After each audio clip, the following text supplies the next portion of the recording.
G'day everyone and welcome to this week's edition of the Melbourne Punters Show. As usual, Darren Potter. G'day mate. Just the two of us today, mate. DK's on a week off and Ralphie's at his accountant, so it's just you and me. But hopefully we'll be back to either a team of 3 or 4 next week, and we've also got to get Rexy back for that Q&A that we missed the other week. So we do. I'll be arranging that sometime in the next 2 or 3 weeks, hopefully, if Rexy's schedule allows for it. But so right off the bat, let's just clear up what's happening with the DK and Potts, or what was the DK and Potts tech service. Last week we mentioned that there'd be some changes, and I kicked off with the new Potts Plays service. So it's called Potts Plays because I'm really finding races that I want to play in and having a specific strategy around those races. So I can talk a bit more about that in a minute. But and DK was going to continue with his very selective maiden service. But after a week with the new baby at home and all other things, he was trying to provide enough information and was just finding it he couldn't give it the attention that he wanted to. So DK's decided to put it on the shelf for the moment. So going forward at this stage, it'll only be the Potts Play service. So the first week of that, we bet in I think it was 9 races and backed 6 winners, so that was good. And we made like 42 units or something. So the changes that we talked about last week have earned us immediate results. And even for those that, when DK did get some info out last Wednesday, would have profited with his only play being our play. Yep. Our turn, I mean. Yeah, sorry. Our turn, there at Ballarat. Our turn was the only horse he mentioned. So the viewers of last week, so we look forward to having Dan on the show next week because he'll be dropping little bits of gold like he did last week. He mentioned our turn on the show. He said it'd definitely be coming out of a very strong race and finally shown its true worth, and it duly saluted on Wednesday, winning comfortably. And he also mentioned that the horse that beat it at Geelong, Torelli, it was a horse to follow. Yep. And it came out one on Thursday. So, DK's just dropping those little bits of gold all the time. So we look forward to having him on next week. And you've got to watch the end of the show and get those horses to follow because I don't think there's too many that DK's mentioned over the past 3 months that haven't gone on to win several races. Horses like Punt Club and Nats the Boss. There's been quite a few. So can we not talk about Nats the Boss? It would have been nice if he could have run off buses that day. So anyway, just so everyone knows what the Potts placing's all about. For example, I'm trying to find races where I think I'm looking at open races. Yeah. And I'm looking at races where the favourite's either vulnerable or too short, and we can bet around favourite, or that there's a good value chance in the race to beat the favourite. So it's a completely different approach to what I was doing previously with the DK and Potts stuff. And for example, there's a race at Geelong today, so by the time this goes up, people will probably be able to just go and watch the replay of this race. If anyone's wondering what I'm doing, that's exactly what I'm doing right now. So there's 2 plays today. One is in race 7, where the favourite is Majestic Lass. She's a city class horse resuming. Her trial was sort of fair and her jump out was a bit better. She's probably the likely winner of the race, but I think she's a bit vulnerable and I think she'll drift a bit in the market. And I think there's a really good value play in the race called Sweet Taste, who is coming out of a red hot race that has already produced 3 winners in less than 10 days. So I think Sweet Taste will sit right behind the speed, and she's double figures, and she's a very good chance of rolling that favourite. So they're the sort of things we're looking for. And in the other race today, race 9, the favourite Spiral, who's a blue jacket, it's had 5 runs already this prep. It's looking like it's gone over the top to me. This looks like a hope to revive it, which is possible, but I think it's a false favourite, so I'm happy to look for horses to beat Spiral. And there's also another horse in the market there, Erdark, who's a 3-year-old resuming for the Hayes stable, who looks to me like it wants further, is likely to get back in this field, and I would think has not got the dash to run them down. So I think if we back the leader is Like a Chill. It's drawn wide, drawn across and lead, and Like a Chill is a good value chance in this race. It's resuming off a 195-day break. It did exactly that in July last year, a 195-day break, and won on the Geelong synthetic. It's had 3 runs on the synthetic, and that's where its best form is. So I think Like a Chill's a good value chance leading. G-Wiz is a fairly moderate horse, but he'll be right on Like a Chill's back, and he's fit. He'll get a chance, so we want him on the outside. And, he'll probably drift from where he is, but he'll be at okay odds. And Gervais is another moderate horse that's raced himself into peak form, and he'll be positioned to come after those leaders. So hopefully one of those three will win the race for us, and we can manage to knock off the Blue Jacket in Spiral and Erdak's looking for further. So that's the approach that we're taking with the Potts Play Surface. It's funny you mentioned the Blue Jacket spots, especially at some of these wider joints. I've been speaking to the bookies and some of the hardheads that get to the track, and it's always they're the races that they like playing in because they seem to love to oppose them. Yeah. The Blue Jackets, the ones that they're sending to some of these joints, whether it be Pakenham or down in Geelong and the Synthetic or some of these other joints, half the time they're absolutely no good, and they're just candidates for the dispersal sale that they have each year. So they because they look in the race book and say J. O'Shea with normally a city standard rider on it, whether it be and all of a sudden, there's just 3 rolls taken off the price automatically because it's J. O'Shea and C. Williams. I think if it's early in their prep and their blinkers on or something like that, they're trying to get them a confidence building win, and they've got to be respected. But in this horse's case, it's already done that. Yeah. And it's been back to the city and failed, and it's going back to the provincials to try and get some confidence back. You know, that's the sort of horse we want to pose. But how many times can you actually... I always want to let everyone know that Juppy asked me when we're going to get the rain. He I said, no, we'll be right, Juppy. And now it's starting to rain fairly solidly. I think we're going to have to move, Juppy, are we? Or what do you think? What do you think? Should we give it 5? No, we'll press on. We'll battle on for a couple more minutes, all right. We've got unlike the boys in Sydney, we haven't got a slide here / Ferris wheel. We actually have a proper tripod and equipment, so we'll press on. Okay. It's that time of year, Potts, in that there's not a whole heap happening down here. It was a pretty reasonable meeting there on Saturday at Sandown. I was out there really early because they had the early start, and it was absolutely pouring all morning. I thought we could be in a bit of trouble here, but then sort of got to 9:30, 10 o'clock, the rain cleared off, and it was a sort of solid meeting. But it was a good, solid winter track. The whole meeting made sense to me. We've talked about the Potts Play stuff. My full sets have been, we've been through a bit of a disappointing patch, but we've sort of stemmed the bleeding a bit recently, and the sets have been a lot better. On Saturday there, the set was... the actual prices and the assessments were pretty good, but I just didn't get the betting plan right, and we ended up having a small loss, which was disappointing. So the whole day sort of went reasonably to script, except for the last race, which I find I find it quite annoying, really. Like, you've got a combination there of the fancied runners, particularly Duke of Brunswick and Rudiger, not really finishing the race off. Yeah. They were in a position to win it, and they've run slow time in that race, and they really should have put that race away. And so I can't really find a good reason why those horses have not hit the line. And inexplicably, Magnus Ladd's improved. Yeah. And I wouldn't have minded if it had just led all the way, and they never got to it. That wouldn't bother me. But they actually got well past it, and then it's kicked back and beat them. I can't. I've watched the replay a few times. I can't really make any sense of that race, so it's just disappointing way to finish the card. But anyway, for those subscribers to our full sets, we're getting there. I think there's a good run coming. Yeah.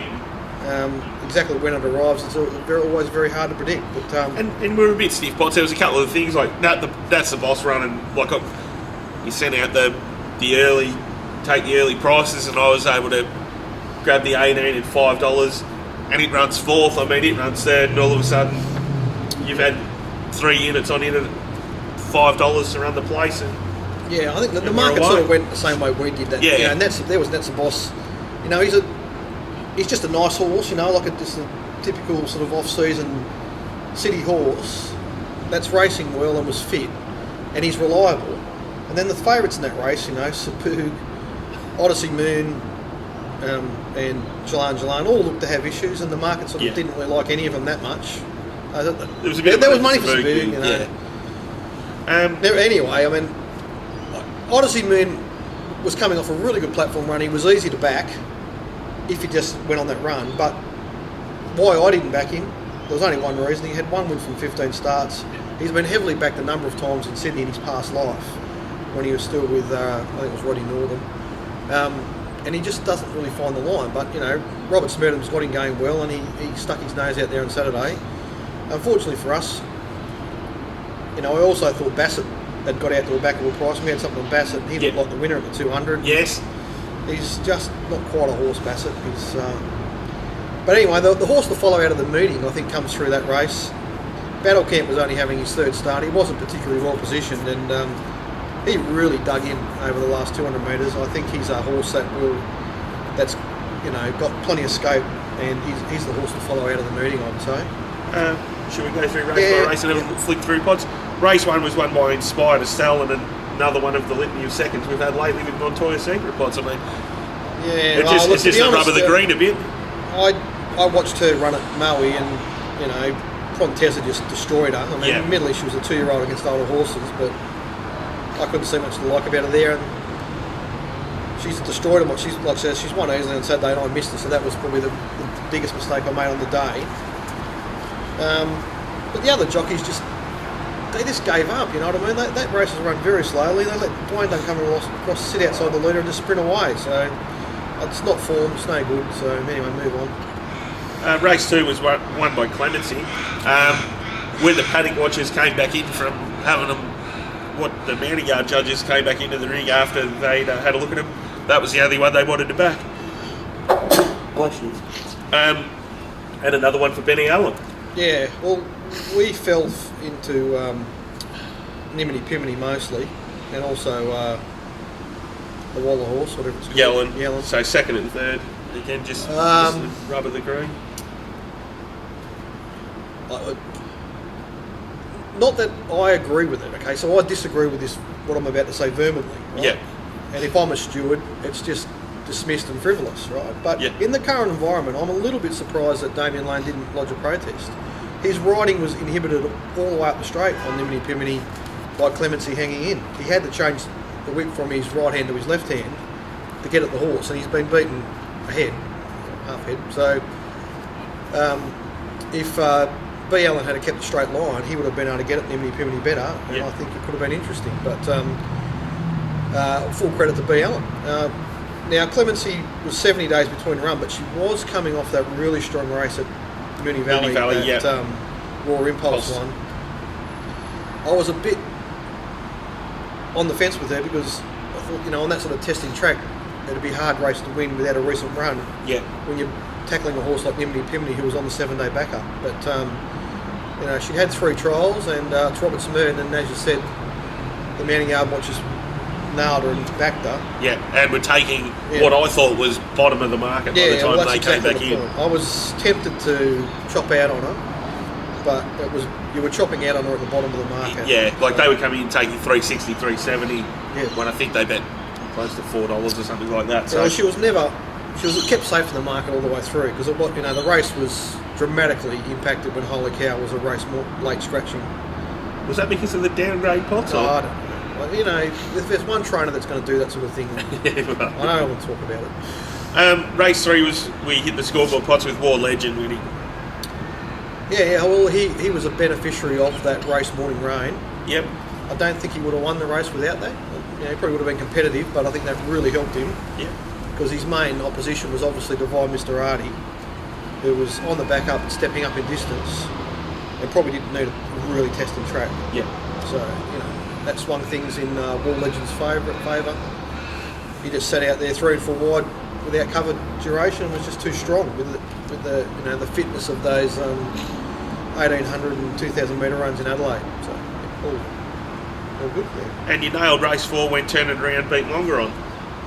Yeah, that was just ran straight to form. That turned it around to the performance of the day again. Yeah. So no reason why he can't win another one.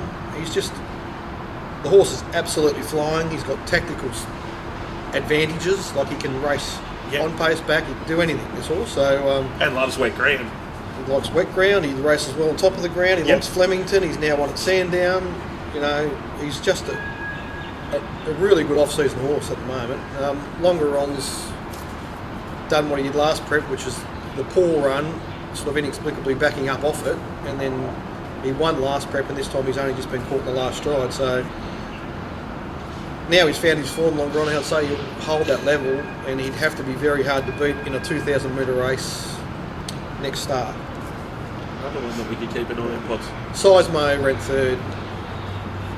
I've had a lot of bets on Tony McAvoy runners this year, Jackie, and I am yet to collect. I seem to be the same Potts, and then I see them winning without me, and I've gone, I thought he was a hot trainer that I'm meant to be following, but yet I seem to just miss the boat with him all the time. I'm finding the wrong ones if he's stable, because I'd say I've probably backed probably 20 of them this year, and haven't collected once. So he's a funny stable. Race 5 was the Magna Gem race. Yeah, no, I think the riding was the key here. But for some reason, the whole outside half of the field, the jockeys just decided not to participate. It's a 1,000-metre race, boys. You've got to get into the game. You've got to sit within 4 or 5 lengths of the leader at the outside. That's where the last place horse should be. 1,000 metres at Sandown around the elbow. It was inexplicable. I just don't know. I just don't know what the jockeys were thinking. They all got out of play, and that, so the inside half dominated the race, and Magna Gem was Johnny on the spot. So, Shivari running second. The disappointing part there is we backed World of Hope, who absolutely rounded Shivari up first up, and she had more in her favour this time.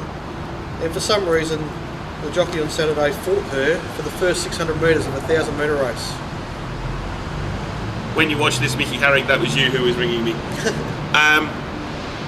Potts, it was about this stage of the day at Sandown where things went mildly pear-shaped within the joint.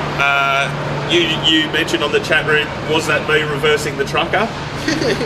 That was the fire alarm, which it seems every other meeting goes off at Sandown, costing them about a couple of grand each time because the fire brigade comes out. But also, here's what about the punters, it also triggers the air conditioner to come on. It was 11 degrees on Saturday. Bookies in the main ring were wearing 2 and 3 coats because they were standing directly underneath the air conditioning vent. Now, so you have to go and get in the fridge to warm up. I was lucky where I had my little table set up out the way. I was underneath one of the heating vents, so I was okay.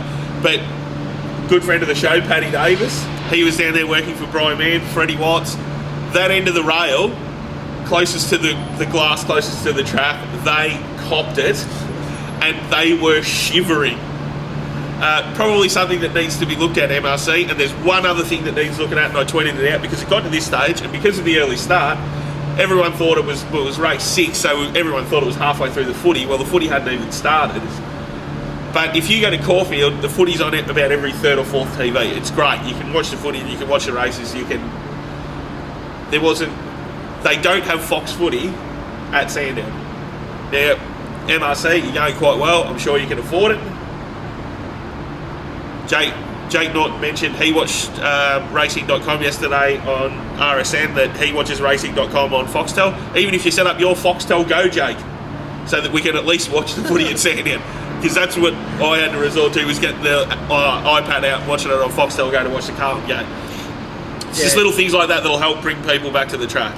Yeah, you might double the crowd to 200. No, there was actually a pretty reasonable crowd there, because Sandown works well for that because everyone is in the same area. Yeah. So there was reasonable atmosphere there. There was a few people there. So can I say, the boys on the Sydney show said a superb suggestion about linking turnover tax to the minimum bet, to the size of the minimum bet you're prepared to accept.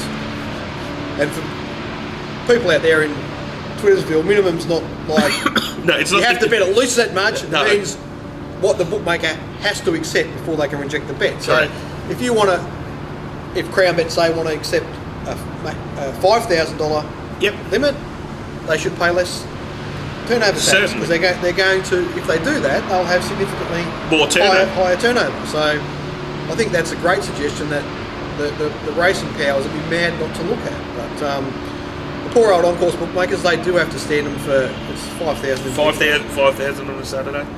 And now not only are we going to make them pay the same tax that the corporates pay, but we're going to freeze them to death. Yeah, so just like, I know you're trying to chase away the last of the punters on the left, but one thing that we should be able to control is the heating and cooling.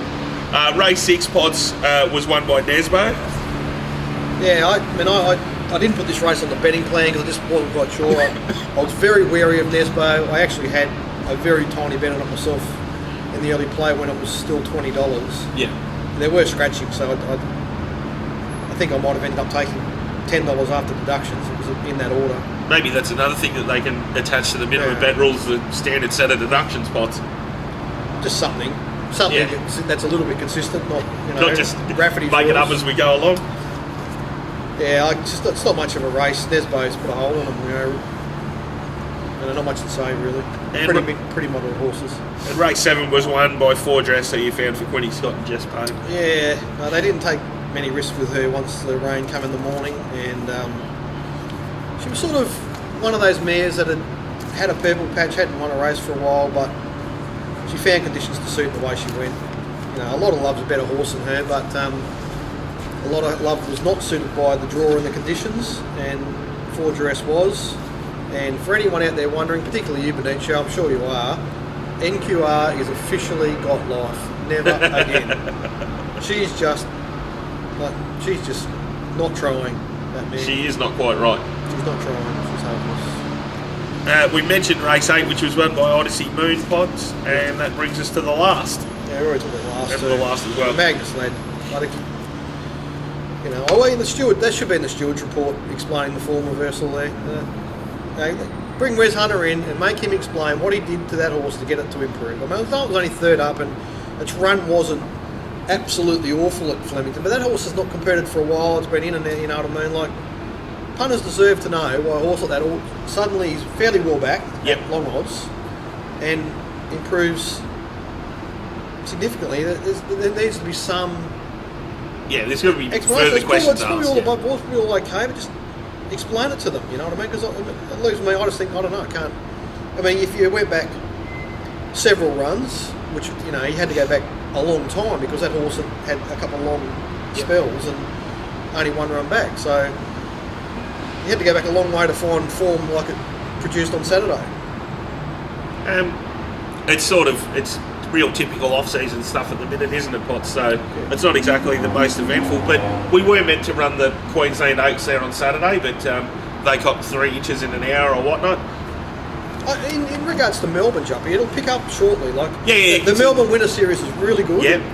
And we've gone through the hollow point, which is after all the horses piss off to Sydney for the autumn, and we're sort of left with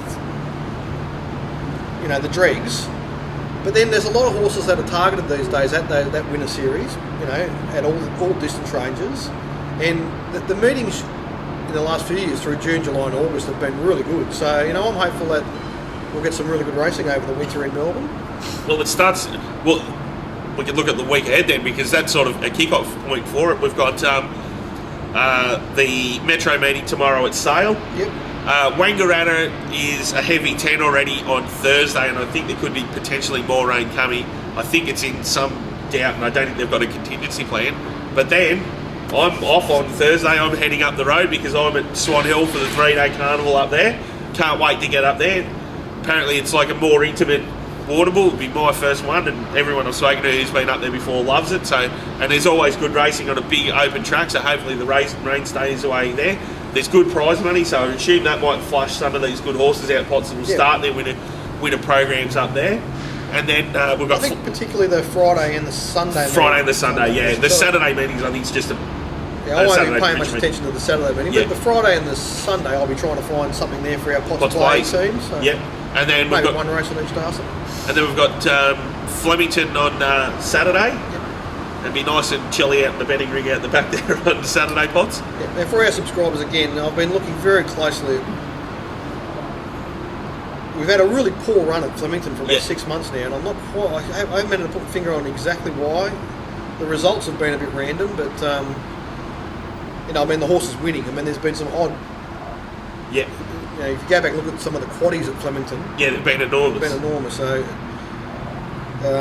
I'm not quite sure if it's a pattern thing or what it is, but it's certainly something I'm looking at, trying to get us back on track at Flemington, because it's been a while since we've had a really good day there. So Flemington and Swan Hill Saturday, Swan Hill Cup Day and Eden Hope on Sunday.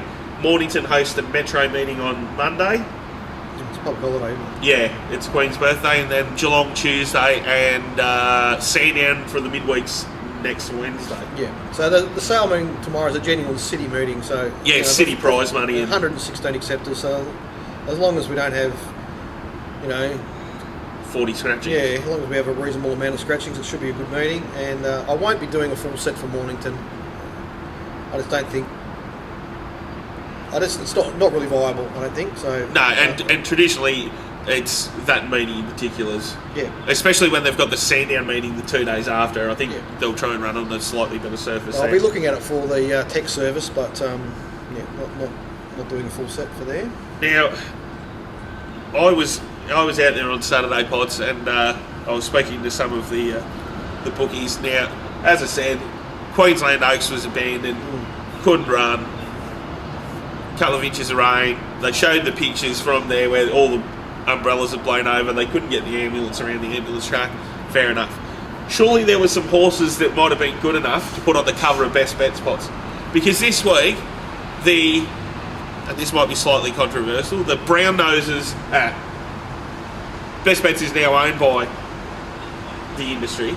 So the Brown Noses decided to put Chief Steward Terry Bailey on the front cover of Best Bets. Now, fair income, Pots. If he's the star of the show, I'll put the chain around the gate now we're finished. Well, Juppy, I've been critical of racing's promoters for spending too much time talking about horses, trainers and jockeys. I think they need to look at what drives the industry, and that's wagering. So let's put some high-profile punter on there, maybe even a bookie that bet big or something. Put a picture of the betting ring on there. Just do fair income. Let's put a picture of Kingsley on there. Something. Exactly. I mean, he drives as much turnover as anyone in the country, just about, or It's. But so even though I'm sort of all for promoting aspects of the industry, particularly those to do with wagering, I'm not sure that Terry Bailey's going to bring out the masses. And I don't know who thought it was a good idea, but you're not scoring any extra brownie points either. And the other thing that I've noticed is, I've been a listener to RSN down here for, I can remember listening to it in the mornings before I went to primary school in about grade 3 or 4, so we're talking, showing my age here, but at least 25 years I've probably listened to RSN, but over the last few weeks I've really noticed granted my role's changed, so I'm not there as much, but the amount I listen to the stations dropped right off. They're not having a go like they used to, and it's like the song from the Lego movie, Everything's Awesome. No one seems to want to push the barrow with it, and it's sad because we can't have... Yeah, I mean, we've given plenty of raps to Sam Swell on jury duty. He's still in there punching. Yeah, he's doing his best to the Swan, but they don't... I mean, every now and again he bobs up with something like I think last week. Oh, the minimum bet rule got 30 seconds at the end of the show. It mightn't have even been 30. Yeah. I think 30 is exaggerating. It might have been 10. But we've got to talk about all sorts of other bits and bobs that, I don't really think people even care. You know what I mean? Well, Matt Stewart... You mentioned to me earlier about should we talk about the changing of the races at Flemington Carnival. I mean, I'm happy to talk about it, but do people really care? You know what I mean? It'll probably make the McKinnon, or whatever it's going to be called now, a better betting race. But that's all that it affects us. It doesn't matter. They could move it the next Thursday and I'd still be betting on it. I care about having 7 units on a $5 chance. Yeah. So we collect 35 units. Whether that's in the McKinnon Stakes or a midweek maiden, it doesn't make any difference. You still collect 35 units. And to be honest, I know that our audience are, and we're racing enthusiasts, yes, right? But at the end of the day, this is called the Punters Show. It's about punting, really. And I don't particularly enjoy the collect any more on a high-profile race than whatever. And the $2 million in prize money, until they start sharing that with punters, it doesn't mean fuck all to us, really. I suppose it just means that there's more chance that everyone's doing their best. The only thing that they did touch on there yesterday, Potts, which we've been on about for a lot longer than this, is that they were sort of half in favour of getting the breeders to tip in something. Now, how long have we been on about that for? Yeah, I don't even know. There's some argument going on with the breeders. I don't even know what it's about. I mean, I don't even care. Well, they want to bring them under their regulatory umbrella, and they're essentially saying, well, it's as if you put Coles and Woolworths in charge of the farmers. Yeah. Well, last time I checked, they pretty much are, because they're all going broke. Yeah. Now, anyway, look, a lot of our viewers will be betting at Eagle Farm on Sunday, Juppy. I won't be, but I think that the way it's worked out, they'll have a tremendous card up there on Saturday with the 10 races. Hopefully the track performs well. No reason why it shouldn't, really. And can I just stop you there, Potts? What did you just say there? I hope the track performs well. Unlike a certain Melbourne journalist who's on jury duty, who seems to be death riding the Eagle Farm track, hoping that they rip it up on this first meeting. He's a very strange... He interviews people, he asks them questions, and he doesn't listen to their answer. He hears what he wants to hear. Now, I don't want anyone accusing us of not naming who we're talking about. We're talking about Matt Stewart, right? I listened to all the interviews he did Saturday morning, and then he paraphrased all of his guests later, and he put words in their mouths. Matt, you need to go back and listen to what the answers you were given, because you certainly altered them to suit your own opinion and what you wanted. Anyway, though, let's just hope the track plays well and everyone gets a fair crack, because obviously that meeting will have a huge bearing on the tournament. So good luck to everyone that's participating in the tournament. It's in there with a big throw. It's going to be exciting to watch. I mean, I didn't join in. I've got too many other things happening on Saturday to really give it full justice. But I'll be a very interested observer.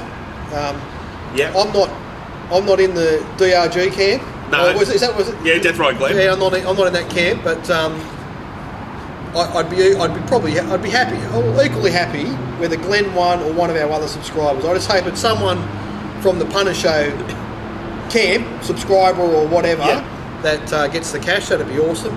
And there are some bet types there on Top Better Punters if you want to go and have a look, where you can bet on the head-to-head. So you might be able to, even if you're not in the tournament, you might be able to find something there where you can have something on a head-to-head bet, and that'll keep you interested for the day. And of course, you'll be able to get Johnny McLeod set, who just keeps rolling on, chipping away, making money. He's a good man, Johnny. Always has been.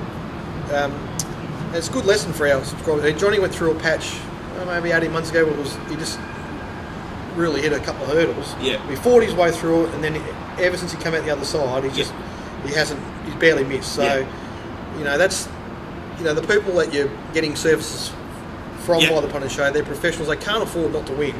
I'm certainly in that camp. I'm certainly in that camp. When things aren't going our way, you can rest assured that there's a lot of work going on in the background to get things back on track. So now, take this with a bit of a grain of salt, because I haven't been watching it all closely, but obviously the big race in there on Saturday's the Stradbroke. It's always the Stradbroke's a great race.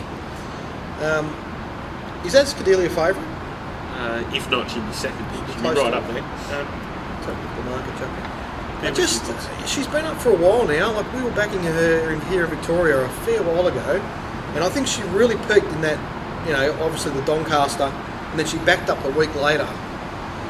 So then, what are we, six weeks down the track from the Doncaster? All that would be at least 6 weeks. Oh, at least 6 weeks. To get her to peak again, it's a real task. And my arm's length view, having only watched the replay once, or watched the race live once, not the replay, was she's come from the back in that really fast run, Dooming 10,000. And to me, she looked like she was a bit flat the last 100 metres. Now, that could be that Kieran Maher left plenty in the tank for her to peak on the Stradbroke, or that could be that she's really getting to the end. So I'd just be suggesting a little bit of caution with her. Not saying she can't come out and just win the race. So maybe I'm not helping much, but she's $4 favourite ahead of Blackheart Bart and Counter Attack, who are both $5.50. And Blackheart Bart's very interesting, isn't he? Yeah. Like he sounds to me like a horse that's well and truly got another peak run in him. Because he's had spaced runs. He had the big win here in Melbourne, then he had the one run in Sydney, then he went over to Adelaide. He's had sort of gaps between them. It's Darren Weir. He kept ticking over longer than anyone. I'd certainly be marking him on his best. And counter-attack. Malaguera fourth. He's had a funny prep. Malaguera. Malaguera. Yeah, I don't know about him in a Stradbroke. I don't know about him a really testing strong 1400. Maybe. He's a good horse. Yeah. So. Well, I think that's about takes us out this week. Pods, there's only one part this week because there's only two of us. And it is off season. Like, it's not as if we've got a ton of really gutsy races to break down. Like, they're sort of the standard stuff at this time of year, aren't they, Pods? But I'm still there and fronting up. I just don't need any more meetings transferred to Pakenham. Because I had to go to that Bairnsdale meeting there yesterday where they put them all. There was an extra race because there was one where they missed one because the jockey fell off and they had to wait for another ambulance. Oh, hang on, Juppy. What about the punters? We've got horses to follow, of course. Something. go on. Well, you gave a couple out of the Sandown meeting. Okay, so in terms of a coming maiden winner, Yep. at Sale 2 weeks ago, there was a good maiden and won by the Chris Waller first starter, I think, Yep. Suzuni. So Suzuni can be our maiden winner to follow. Yep. That's got It's got upside, it's that got horse. plenty of wins in front of it. That was a good win. But Strangest Dream ran really well in that race, their first start. Yep. And it's in tomorrow at Sale. So Okay. it'll be Back to the scene of the crime, too. it's a very big, it's a big field there, but it's a hollow race. So Okay. not sure what price Strangest Dream will be, but Well, it'll be very hard to beat. There's another thing for the punters too. They're almost the best races to bet in, aren't they, Potts? Because there's a lot of percentage taken up with other runners, Yeah. and it just means that you are getting better odds for things that you like. So if it is in the market, you're still going to get a roll or two over what it really should be. Yeah, I think they're interesting races. I find them hard because they're so often there'll be a number of runners with the same profile, Yep. basically no form and nothing exposed, and one of them will emerge from that group Yeah. and do something in the race, and it's impossible to tell it apart from the other 6 or 7 that looked exactly the same. So I mean, that if you're going to bet in those kind of races, that's what you've got to put up with. Yeah. There will be an emerger, but they're not easy to find. But yeah, there you go. All right, punters. So that takes us out for this week. Remember to jump on, grab Potts' set, join us in the chat room on Saturday, and also make sure you hop in the tournament. It's the final day. You can still buy in your 110. It'll get you your 10,000 better bucks, and who knows, you might string 4 or 5 wins together, and you'll be able to take down some of these blokes. So make sure you do that, and if you want the hottest property at the minute, make sure you jump on and get the text service for Potts' plays, because they are flying. Well, the last week was good, Juppy. We don't want to get ahead of ourselves. We I'm- want to be very steady. And the best part was we've been in 9 races and we were in the finish of all of them. Yeah. I think might have been. It was pretty good. It was good. It was a good week. So let's just back that up again. And if we can do the same again this week that we did last week, we can give it another push next week. So all good, everyone. Well, I'm spending my weekend in Swan Hill, so I'll give everyone a bit of a wrap and let everyone know how that was when we meet again next week, Potts. Excellent. Look forward to I'll report, catch you Juppy. then. See Good you. luck, punters.